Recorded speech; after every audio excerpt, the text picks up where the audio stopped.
Chapter 6 maths. कुछ topic देख लिए थे हम लोगों ने स्टार्टिंग के। एल्जेब्रिक एक्सप्रेशंस चैप्टर है।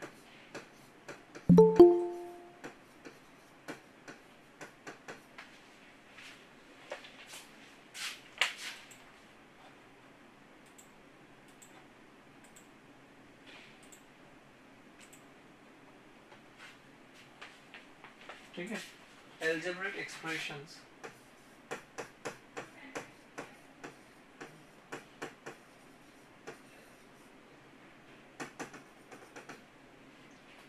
स्टार्टिंग के टॉपिक एल्जेब्रिक एक्सप्रेशंस क्या होते हैं ये हम लोगों ने देख लिए हैं। ठीक है, और उसके बाद फिर हमने बात करी थी एक्सप्रेशन के अंदर टर्म्स होते हैं, वो कौन से ऑपरेटर से कनेक्ट होते हैं और टर्म्स के अंदर कौन से ऑपरेटर्स होते हैं, ये सारी बात हम कर चुके हैं। क्या ऐसा कोई बंदा है या बंदी है जिसे समझ में नहीं आ रहा? सर आ गया था। आगे समझ में। कांस्टेंट हम लोगों ने देख लिया था, टर्म्स की बात हम लोग कर चुके हैं, कांस्टेंट और वेरिएबल्स की बात हम लोग कर चुके हैं। ठीक है, डिग्री मैंने आप लोगों को बता दिया था, डिग्री बता दिया था? नो सर, नहीं बताया था, तो डिग्री फिर आज करेंगे। चलो, और ये करने से पहले काम करते हैं, रीकैप एक्सरसाइज देख लेते हैं पहले। रीकैप एक्सरसाइज, रीकैप एक्सरसाइज में 1 2 3 क्वेश्चन करवा चुका था, या फिर थर्ड क्वेश्चन बाकी है? जल्दी बोलो। सर हमने कर लिया। अरे कर लिया हो तो ठीक है, क्वेश्चन कौन सा करवाना है? सेकंड तक हो गया था? Sir third and fourth question कराने, फर्स्ट और सेकंड आपने करा दिए थे। फाइनली तुम लोगों ने मुंह खोल लिया अपना, धन्यवाद। Write each of the following in exponential form. तो थर्ड का ए पार्ट बोल रहा है आपको कि A B into A B into A B, इसे बोल रहा है कि एक्सपोनेंशियल फॉर्म में लिखना है, और ये 5 बार दे रखा है एक्चुअली। तो 5 ए है और सब मल्टीप्लिकेशन में है, तो हम इसे क्या लिख सकते हैं? ए बी पावर 5 और बी 5, ये बोल रहा है वो। और इतना करने की जरूरत भी नहीं है, अगर हम थोड़ा देखें, थोड़ा दिमाग लगाएं, इधर सिंपलेस्ट वे में हो गया। ए बी भी तो पूरा एक नंबर मान सकते हैं, तो इसे लिख देंगे ए बी होल पावर 5। ठीक है, इसे चाहो तो खोल के भी लिख सकते हो अलग अलग, लेकिन आंसर सेम है, ये दोनों एक ही बात है। बी पार्ट देखिए, y square y square y square, number आपका पूरा है एक बार वाई स्क्वायर, और वो कितनी बार मल्टीप्लाई हो रहा है आपस में? 3 बार हो रहा है, तो ये कितना हो जाएगा? वाई 2 इंटू 3, और ये हो जाएगा आपके लिए वाई की पावर 6। सही है? Yes sir. Yes sir. Yes sir. ठीक है,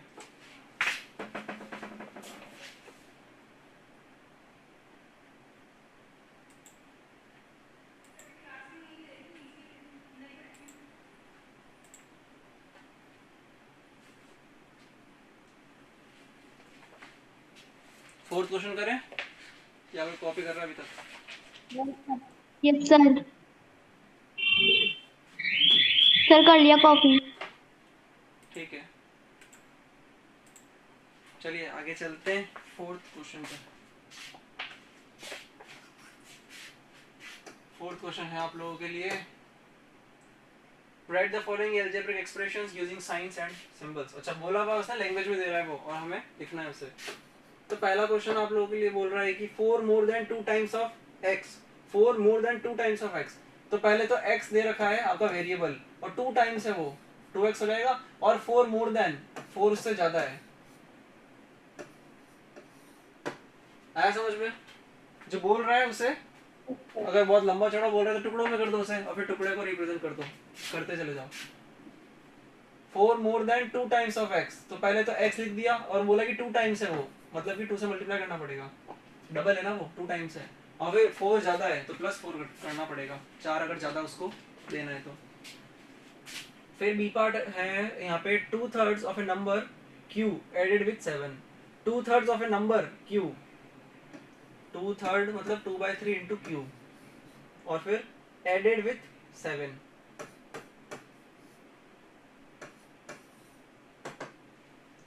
the the sum of a and b subtracted from 2. Sum of a and b, इसे ब्रैकेट में लगाना पड़ेगा क्योंकि ये एक वैल्यू है फाइनली और दो में से इसे माइनस कर रहे हैं.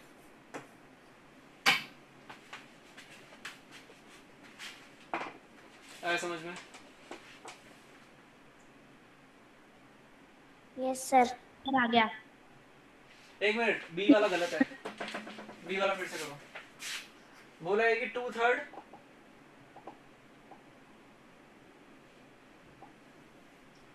वो कह रहा है कि 2/3 करना है ऑफ ए नंबर. वो नंबर क्या है? Q 7 में ऐड किया हुआ है. ये है वो. ठीक है, सॉरी.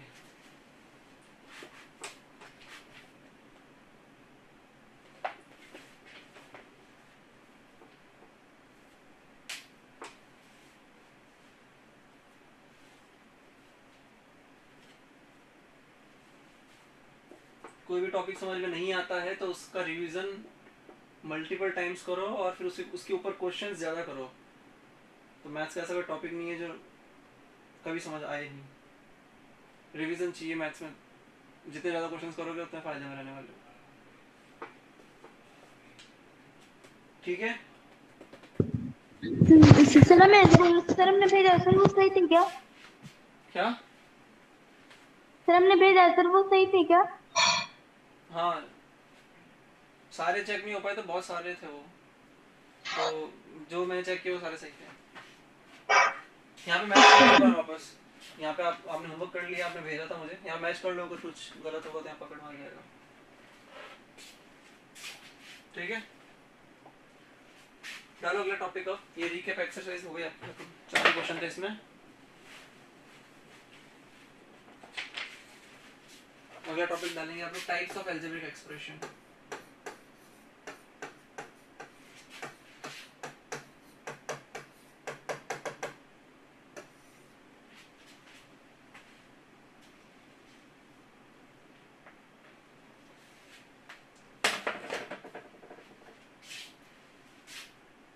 पहला लिखो monomial.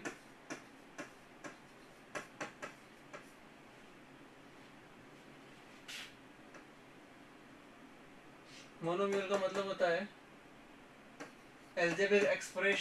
algebraic expression having only one term.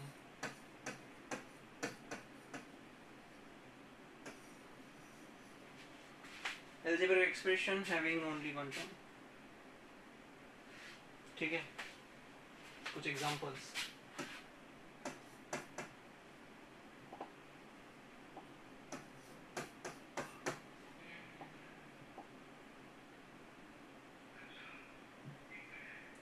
Examples लिखो. 2x या माइनस का 2x, ये पहला एग्जांपल. 6y². आप लोग तो स्क्वायर लगाओ यहाँ पे. 2 की पावर 2 दे रखी है. पावर से मतलब नहीं है, एक टर्म होनी चाहिए. वो टर्म कुछ भी हो सकती है.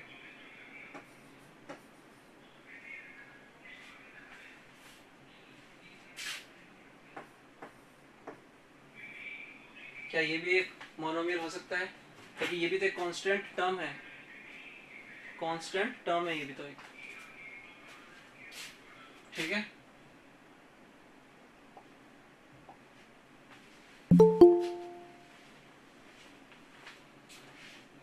नहीं आया क्या समझ? सर आ गया. नहीं आया ना समझ में? चलो रिपीट कर देते एक बार. हम पढ़ रहे थे types of algebraic expression. Algebraic expression क्या है? जिसके अंदर टर्म्स होती है बहुत सारी और वो प्लस और माइनस ऑपरेटर से कनेक्टेड होता है. तो पहला टाइप है आपका अलजेब्रिक एक्सप्रेशन का मोनोमियल, जिसके अंदर सिर्फ एक टर्म मिलेगी आपको. सिंपली एक टर्म मिलेगी आपको. अब वो टर्म के अंदर पावर कुछ भी हो सकती है. वेरिएबल कोई कितने भी हो सकते हैं. कांस्टेंट जो लगा हुआ साथ में वो भी कुछ भी हो सकता है. ठीक है,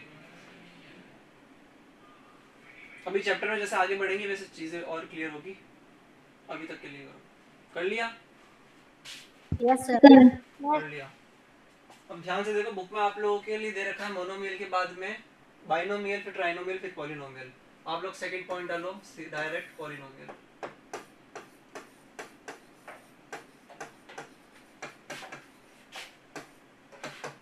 इसका मतलब है algebraic expression having more than one term. पहला टाइप था आप लोगों के लिए जिसके अंदर सिर्फ एकमात्र एक ही टर्म है, और यहाँ पे एक को छोड़ के कितनी भी हो सकती है। मैंने लिखा मोर देन वन टर्म, तो 2 भी हो सकती है, 3 भी हो सकती है, 4 भी हो सकती है, कितनी भी हो सकती है। तो लिख लो इसे। तो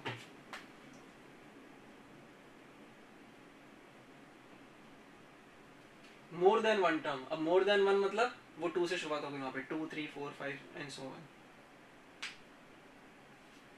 ठीक है, सर लिख लिया। अब इसका पहला टाइप लिखो, सेकंड पॉइंट के अंदर पहला टाइप लिखो ए डाल करके, binomial.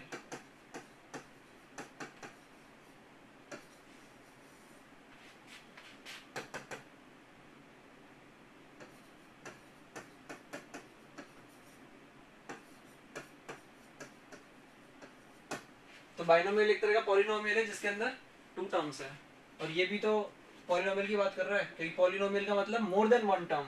More than one term में एक तो केस हो गया 2 टर्म्स का, एक केस हो जाएगा आपका 3 टर्म्स का, उसे बोलते हैं ट्राइनोमियल।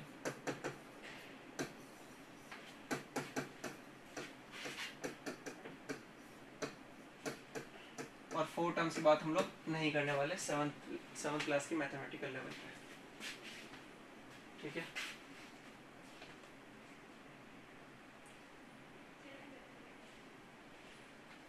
ठीक है, एग्जांपल्स कर लेते हैं।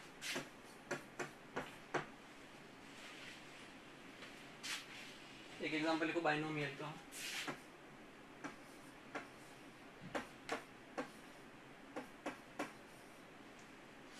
नंबर ऑफ टर्म्स देखो, सिंपली नंबर ऑफ टर्म्स कितनी है 2, तो ये हो जाएगा आपको बाइनोमियल।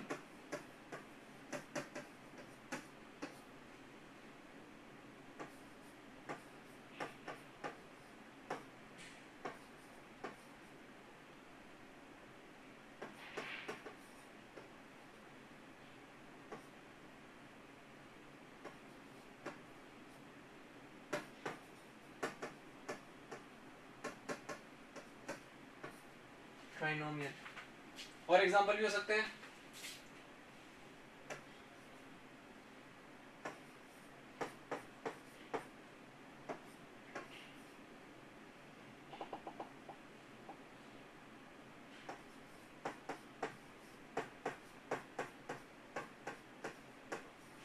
ये कौन सा पॉलिनोमियल है?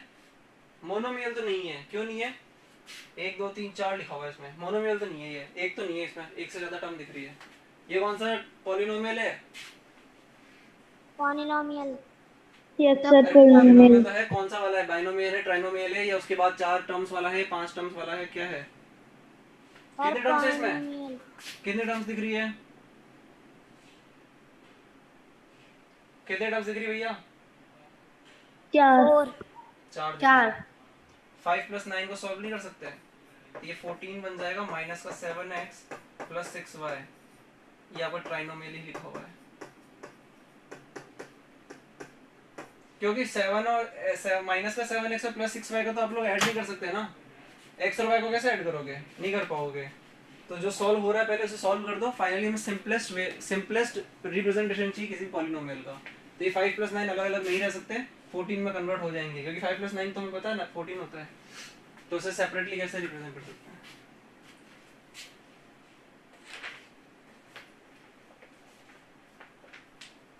चले आगे। Yes sir. ठीक है, एक नोट डालना यहाँ पे। कांस्टेंट वेरिएबल तो आपको पता चला क्या होता है, नोट बनाकर ही लिखो। कोएफिशिएंट क्या होता है?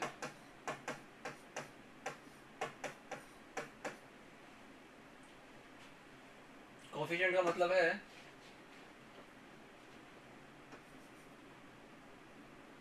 नंबर, या फिर नंबर छोड़ो, वैल्यू एसोसिएटेड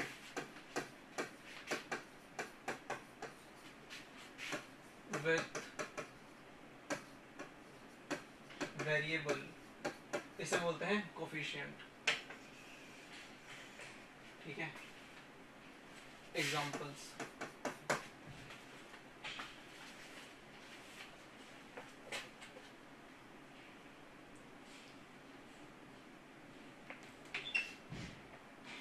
या इसका एग्जांपल, हाँ चलो सी एग्जांपल, बुक का एग्जांपल ही करा देता हूँ ताकि इसके अगले एग्जांपल फिर आप लोग कर पाओ। 5x cube minus 7x plus 5 दे रखा है यहाँ पे, ठीक है। तो x क्यूब है और x है 5 है, इनको तो ऐड नहीं कर पाओगे, कुछ होता अगर ऐड करने जैसा तो कर देते पहले, नहीं है यहाँ पे। तो यहाँ पे नंबर ऑफ टर्म्स बोलो 3। कांस्टेंट, कांस्टेंट टर्म कितनी है और कौन सी है, एकमात्र एक ही टर्म है 5 है। अगर कांस्टेंट टर्म मल्टीपल होगी तो हम ऐड कर देंगे उसे, कि कांस्टेंट में वेरिएबल तो होते नहीं है, कांस्टेंट मतलब simply numbers, simply numerical values. हाँ वो फ्रैक्शन हो सकता है, कभी कभी हो सकता है 5/2 दे देता है यहाँ पे, 5/4 दे देता, तो उसे सिंपली ऐड कर देंगे, उससे सॉल्व कर देंगे और फिर कांस्टेंट की वैल्यू एक ही होगी। प्लस की है तो प्लस लिख दिया यहाँ पे, ठीक है। माइनस हो तो माइनस लगा जाता कांस्टेंट। और कोएफिशिएंट, नहीं कोएफिशिएंट की बात लास्ट में करेंगे। अच्छा ओके, आपको पावर तो पता नहीं है तो कोएफिशिएंट ही लिखो फिर अभी। कोएफिशिएंट ऑफ वेरिएबल कौन कौन से हैं यहाँ पर, x है एक तो, और एक और कौन सा है, x क्यूब भी एक वेरिएबल है। तो x का कोएफिशिएंट साइन मिला करके -7, x क्यूब का कोएफिशिएंट +5।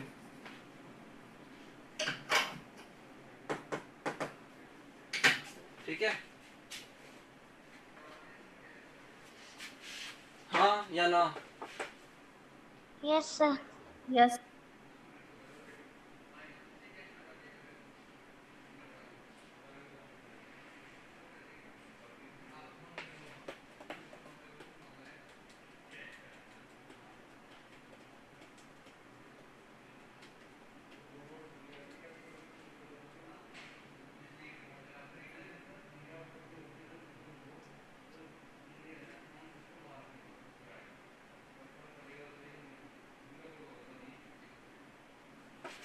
चलिए आगे।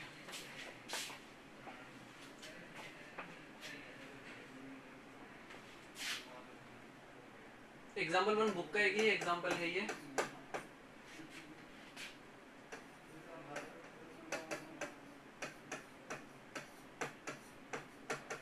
Right coefficients of y। y क्या हो गया, मैंने कोएफिशिएंट्स बताना है आपको। मैंने अब कोएफिशिएंट का मतलब क्या, पहले ये समझ लो। जो वेरिएबल दे रखा है, जिस भी वेरिएबल की बात कर रहे हैं उसके साथ में जो भी नंबर चिपका हुआ है उसे उठा करके कोएफिशिएंट के लिए रख दो। तो पहला एग्जांपल है आपका -4xy। बुक में से देख करके चीटिंग करके तो बता दोगे, लेकिन समझ लेना चाहिए। तो यहाँ पे कितना कोएफिशिएंट है y का, -4x। वो तो बुक से देख के बता दिया। -4x है। कोई बच्चा बोलेगा कि सर x तो वेरिएबल है, लेकिन हमारी डेफिनेशन क्या है कोएफिशिएंट की, नंबर एसोसिएटेड विद वेरिएबल। और किस वेरिएबल की बात कर रहे हैं, y की बात कर रहे हैं। तो हम वैल्यू के अंदर हमने लिखा था कि value associated with any variable of which we are talking about. तो हम यहाँ बात कर रहे हैं y की बात कर रहे हैं। तो y की बात कर रहे हो आप लोग, तो इसके साथ में कौन सी वैल्यू अटैच्ड है या कौन सी वैल्यू एसोसिएटेड है, -4x। तो ये पूरा हो गया। अच्छा, इनकेस अगर उसने x के लिए पूछा होता तो हम क्या लिख देते, x तो हो गया आपका वेरिएबल, बचा कुचा जितना भी है सब कुछ ये हो जाएगा -4y, ये इसका कोएफिशिएंट होगा। आया समझ में? Yes sir. ठीक है, ये समझ में आ गया है तो फिर बी वाला पार्ट तो कर ही लोगे। कर क्या लोगे, बुक से चीटिंग करके देख लोगे। बताओ। 9 लिखा हुआ है सिंपली, वो भी प्लस का। सी पार्ट है आप लोगों के लिए 4ay 4/5 एक्चुअली, और प्लस में है आप लोगों का 9, और डी पार्ट है। बताओ सी का आंसर। 4/5a 9। +9 भी बोल रहा है कोई? पहले तो ये वाला सॉल्व कर लो, वो थोड़ा हार्ड है आप लोगों के लिए। यहाँ पे y को छोड़ के क्या आंसर हो जाएगा, सॉरी 9a। और यहाँ क्या करोगे, y पे फोकस करो, y पे। ये इस पूरे पॉलिनोमियल में हमें y से मतलब है, क्योंकि पूछा सिर्फ y के बारे में है ना, तो y से मतलब है, y से मतलब है, तो ये लिखा हुआ है आपका आंसर। y के पहले के बताना है बस। हाँ, y से पहले के बताना है बिल्कुल, क्योंकि 9 के यहाँ पे, क्योंकि इस वाले टर्म में तो y है ही नहीं ना, तो y है ही नहीं, तो ये जो लिखा हुआ है तो कांस्टेंट टर्म लिखा हुआ है, ये y का कोएफिशिएंट कैसे हो सकता है? Okay sir. ठीक है, अगर किसी को कुछ नहीं पूछना है तो आप लोग माइक बंद कर दीजिए, कुछ पूछना हो तो माइक ऑन करना।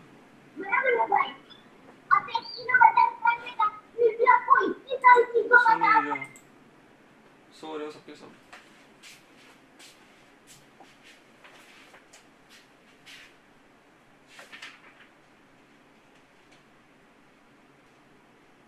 ठीक है, एक टॉपिक डालो अभी, degree of algebraic expression, degree of algebraic expression.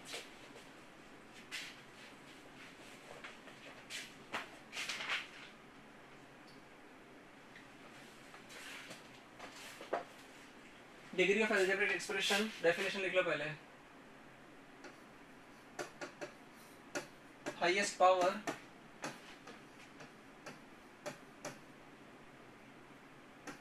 Of any variable,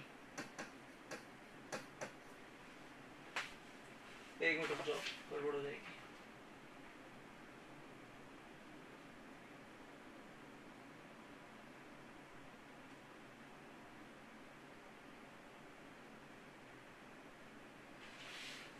any variable में लिखो, एनी टर्म लिखो, क्योंकि मल्टीपल वेरिएबल्स में फिर तुम्हें प्रॉब्लम आएगी। Highest power of any term is called degree of algebraic expression. Algebraic expression या फिर पॉलिनोमियल भी लिख सकते हो, लेकिन पॉलिनोमियल में फिर मोनोमियल का केस कंसिडर नहीं हो पाएगा, इसलिए फिर एल्जेब्रिक एक्सप्रेशन लिखते हैं। ठीक है, एग्जांपल,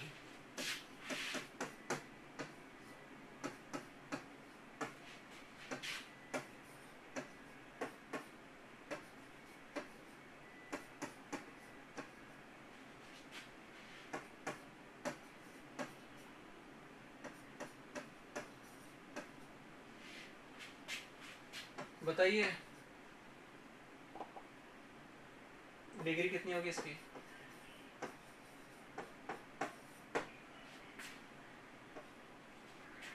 नहीं बता पाओगे, मैं बताता हूँ, देखो ध्यान से। यहाँ पे पावर की, हर टर्म की पावर लिख दो पहले, तो हर टर्म की पावर लिख दो। कितनी पावर है इसकी? 3। जब भी पावर निकालोगे तो पावर में ये टर्म का साइन माइनस है या फिर वो कोफिशिएंट का साइन माइनस है प्लस है, कोई मतलब नहीं, उससे कोई फर्क नहीं पड़ता है। सिंपली वेरिएबल के ऊपर क्या पावर लगी हुई है इस पर फोकस करना। तो यहाँ पे पावर मिली आपको 2, ठीक है, यहाँ 2 मिली, यहाँ 3 मिल गई आपको 2। देन अब क्या करोगे, हर टर्म के अंदर यहाँ पे लिखा हुआ x की पावर 1 कुछ नहीं है, मतलब x की पावर 1 है, और यहाँ पे 2 ऑलरेडी दे रखा है, दोनों को ऐड कर देना, दोनों को ऐड करोगे तो लिखा हुआ 3। ये आप लोगों ने नई चीज थी, कुछ नहीं दे रखी, पावर तो 1 ही होती है। और अब यहाँ कैसे करोगे, 2 + 2। डिग्री मतलब सिंपली एक वैल्यू, क्वेश्चन के अंदर डिग्री, एल्जेब्रिक एक्सप्रेशन की डिग्री पूछी है मतलब एक वैल्यू आएगी, ठीक है। ऐसा नहीं होगा ये भी हो सकता है, ये भी हो सकता है, नहीं, ऑप्शंस नहीं है वहाँ पे, सिंपली एक वैल्यू आएगी। तो यहाँ पे ढूंढो सबसे बड़ा कौन सा है, 3 2 3 4, सबसे बड़ा आंसर है 4, तो डिग्री है 4 इस क्वेश्चन की। समझ गए, समझ गए सर। ठीक है, समझ गए। सर ये लास्ट वाले में सिर्फ ऐसे आए सर, 4 से सर 5 4 लास्ट वाला एग्जांपल बता दो। इस एग्जांपल हम ठीक है, आपको समझ में नहीं आया तो वापस से देख लो एक बार। हमें वेरिएबल की पावर निकालनी है, क्योंकि डिग्री फाइनली एक वैल्यू होने वाली है, डिग्री फाइनली एक वैल्यू होने वाली है ना। सर ये वाला बताओ, सर लास्ट वाला। हाँ यही बता रहा हूँ, डिग्री फाइनली एक वैल्यू होने वाली है। तो और वो पावर, अब हर टर्म की पावर निकालोगे तो उनमें से कोई एक वैल्यू होगी, वो हाईएस्ट वाली होगी, क्योंकि यहाँ लिखा हुआ हाईएस्ट पावर। तो तुमने 3 निकाल लिया, 2 निकाल लिया। लेकिन यहाँ पे क्या करोगे, यहाँ पे जितने भी वेरिएबल्स दे रखे हैं उनके पास जितनी पावर चढ़ी है सबको ऐड कर देना एक टर्म की पावर निकालने के लिए। तो ये टोटल पावर, एक टर्म की टोटल पावर 3 आ गई है, जबकि वेरिएबल्स की टुकड़ों में पावर कितनी है, 1 और 2। ऐड करना है सिंपली। और यहाँ पे एक्स स्क्वायर, और सॉरी यहाँ पे वाई स्क्वायर लिखा ही नहीं मैंने। Yes sir. ठीक है, अच्छा इसलिए कंफ्यूज हो रहे थे क्या? Yes sir. Yes sir. ठीक है ठीक है। Yes sir. वो एक्स स्क्वायर और वाई स्क्वायर, तो पहले बोलना चाहिए था ना कि वाई के ऊपर 1 ही चढ़ा रखी और यहाँ 2 लिख दिया, फिर यहाँ 1 आता। अच्छा इनकेस मान लो कि यहाँ पे भी 1 लिखा होता मैंने सिंपली, तो यहाँ पे क्या लिखते, 2 + 1, आंसर आता आपका 3। 3 यहाँ है, 3 यहाँ है, 3 यहाँ है, 2 यहाँ है, तब आंसर क्या होता है डिग्री के लिए? 3 होता। हाईएस्ट निकालना है तो हाईएस्ट 2 बार आ रहा है, 3 बार आ रहा है, उससे क्या मतलब है, हाईएस्ट चाहिए हमें, तो वो 3 होता।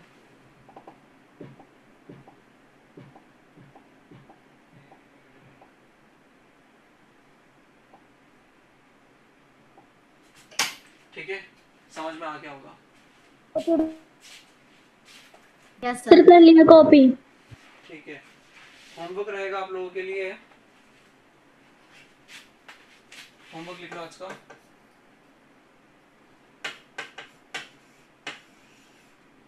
एग्जाम्पल 2,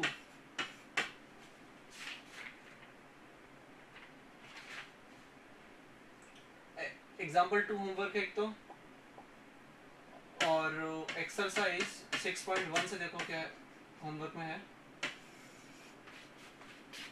क्वेश्चन नंबर 1,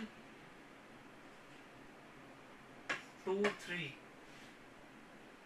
4, 5 तो नहीं कर पाओगे, 6,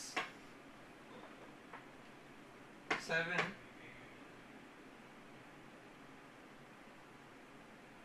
8 और 9। तो पूरी होमवर्क में है सिंपली 5th क्वेश्चन को छोड़ करके, ये होमवर्क में नहीं है, बाकी सब होमवर्क में है। ठीक है, तो ऑप्टिमम तरीके से करना, थोड़ा जितना मैक्सिमाइज हो जाए कर लेना, कुछ रह जाता तो फिर कल कर लेना पेंडिंग। लेकिन इसका मैंने बोल दिया, इसका फायदा नहीं उठाना, इसका टाइम है आप लोगों के पास में। ईजी क्वेश्चन है सारे एक्चुअली, ठीक है, सब पार्ट से हर क्वेश्चन में, लेकिन स्टिल यहाँ पे इजी है सारे क्वेश्चन, तो होने बनते हैं। तो ट्राई करो एक बार, कल डिस्कस करेंगे ये सब। ठीक है, मैथ्स की क्लास यहीं करते हैं।